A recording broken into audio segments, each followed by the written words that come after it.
అవునండి, వాళ్ళే అధికారంలో ఉండాలి, వాళ్ళే గొడ్డలి తీసుకొని అందరినీ వాళ్ళకి అగెయిన్స్ట్ గా ఉన్న వాళ్ళందరినీ నరికేయాలి, వాళ్ళే సింగిల్ ప్లేయర్ గా ఉండాలి. ఇదేనా భారతి గారి స్ట్రాటజీ? ఇదేనా?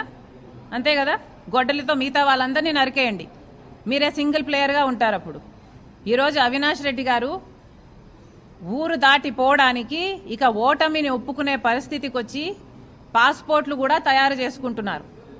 ఆయన ఊరి దాటిపోవడానికి ఎలా అయితే నేను తప్పించుకొని పోగలను, నేను ఓడిపోతే నా అరెస్ట్ ఖాయం అన్న పద్ధతిలో ఉంది వాళ్ళ పరిస్థితి. ఇప్పుడు నేను ఆంధ్ర రాష్ట్ర ప్రజలకు కాదు, కడప ప్రజలకు చెప్తున్నాను, అవినాష్ రెడ్డి గెలిస్తే నేరం గెలిచినట్టు, రాజశేఖర రెడ్డి బిడ్డ ఓడిపోతే నేరం గెలిచినట్టు.